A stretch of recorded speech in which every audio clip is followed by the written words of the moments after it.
Olá pessoal, tudo bem? Hoje eu vou fazer uma aula rapidinha para explicar para vocês um fenômeno físico que se chama refração. É um fenômeno físico pelo qual uma onda, ao atravessar de um meio físico, de um material para outro, sofre um desvio, certo?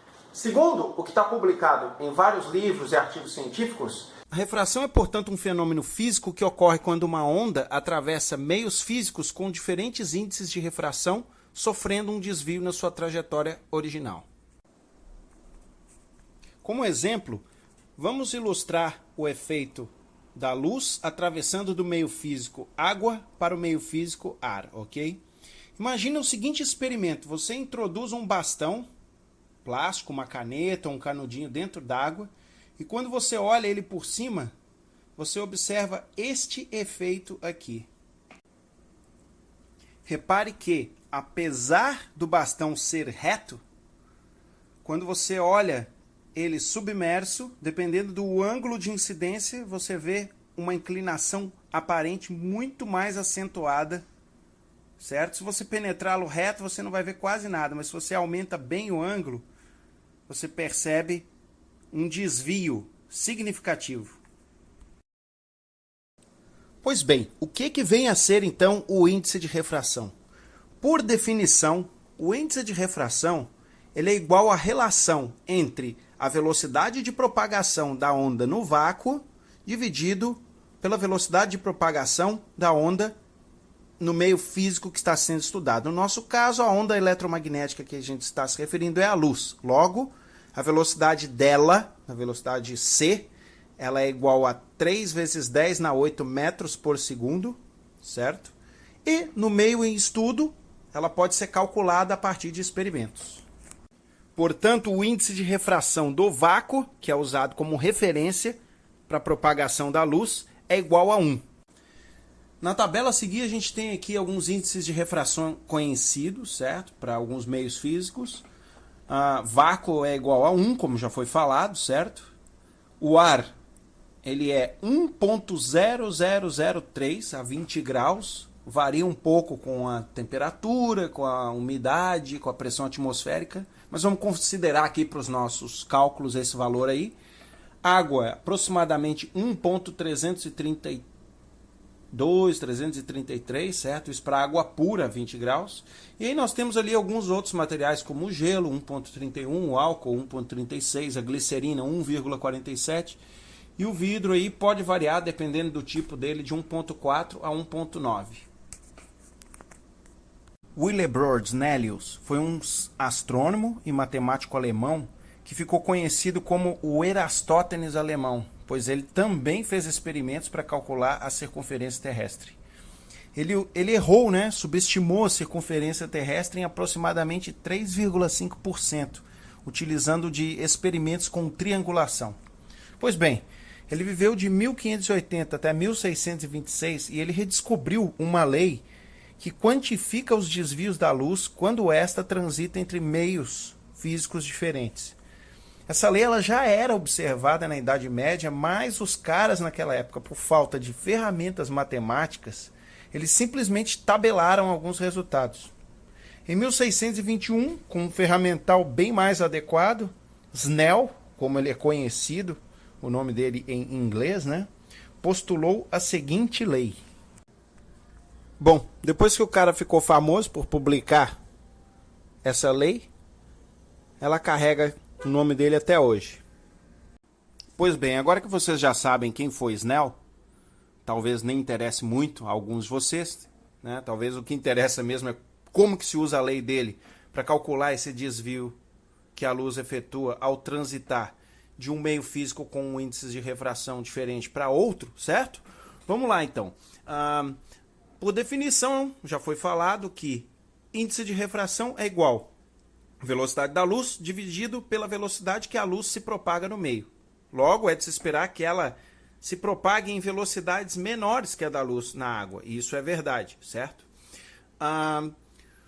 O índice de referência, a gente já falou também, é o vácuo, vale 1, certo? Por quê? Porque a luz se propaga com velocidade c no vácuo. Então, vai ser c sobre c é 1. É o índice de referência. E como é que a gente pode aplicar a lei de Snell aqui? para o mesmo exemplo real que foi dado da água, certo? Imagine aqui, então, essa linha horizontal é a superfície da água, essa linha vertical é uma linha normal, imaginária, que a gente traça para servir de referência para calcular o ângulo de incidência da luz, e ela é ortogonal ao plano da água, certo? Então, embaixo aqui a gente tem água, em cima nós temos o ar, e aqui a gente tem um feixe de luz, certo? Que incide a mais ou menos ali, vamos dizer que isso é 45 graus mais ou menos, tá? E não importa o ângulo na verdade, esse aqui é só o do exemplo. A gente vai chamar ele de θ1, tá? E quando a luz muda de meio, que ela sai da água e entra no ar, ela sofre esse desvio, que a gente vai chamar, certo? Agora o novo ângulo que ela forma com a normal, de θ2, tá? A gente vai aplicar a lei de Snell, então, para calcular esse desvio, que nada mais vai ser, certo? Que a diferença entre o ângulo θ1 e o θ2, certo?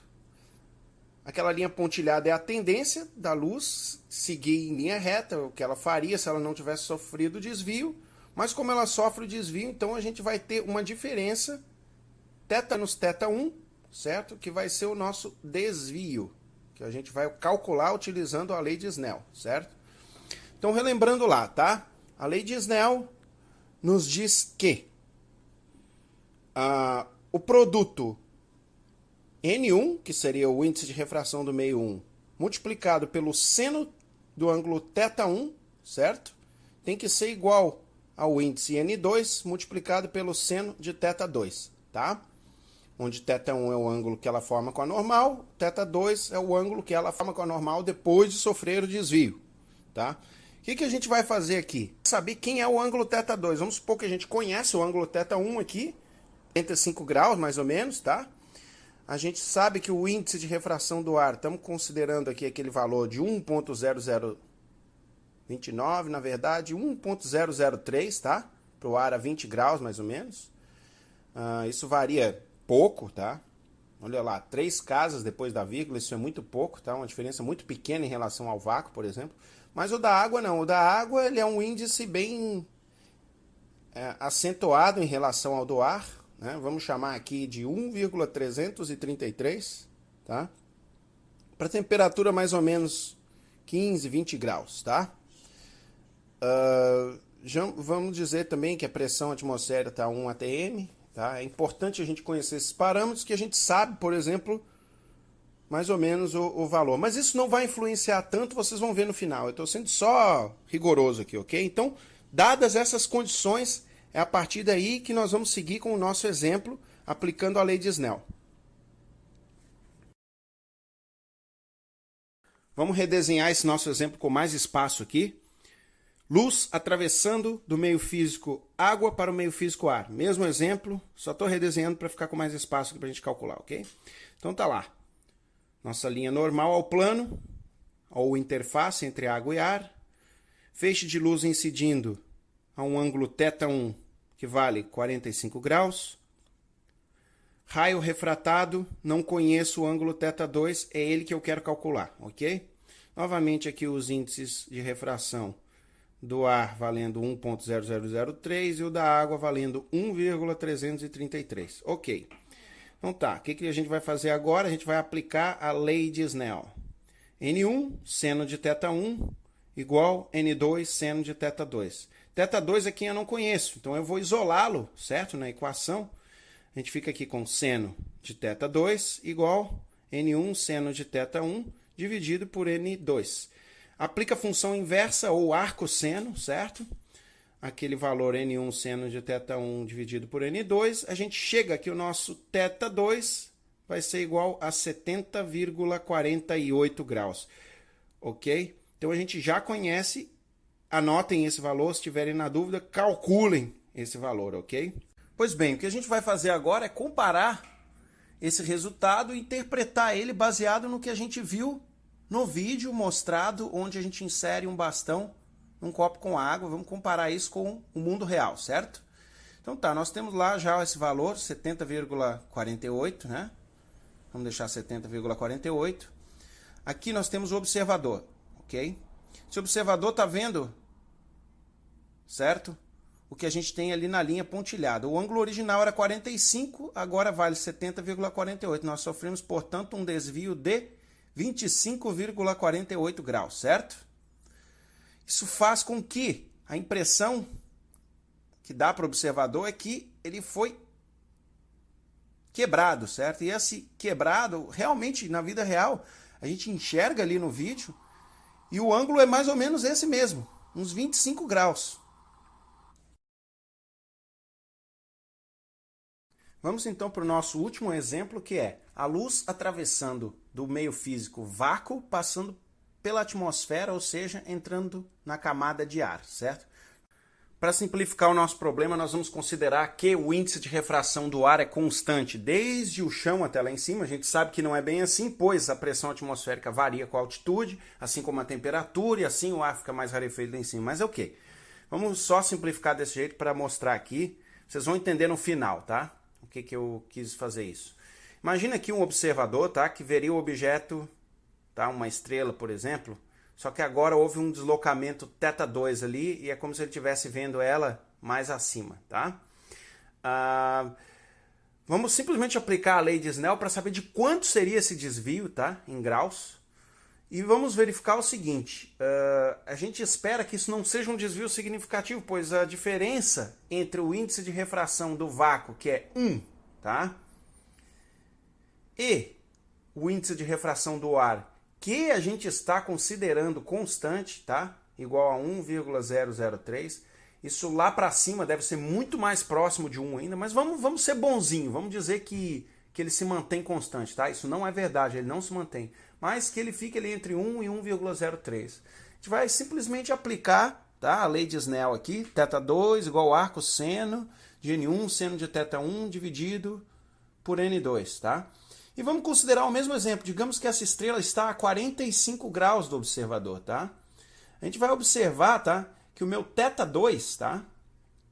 O meu θ2 aplicando essa fórmula, considerando θ1 igual a 45, substituindo os nossos índices de refração na fórmula, a gente vai ver que esse θ2, tá?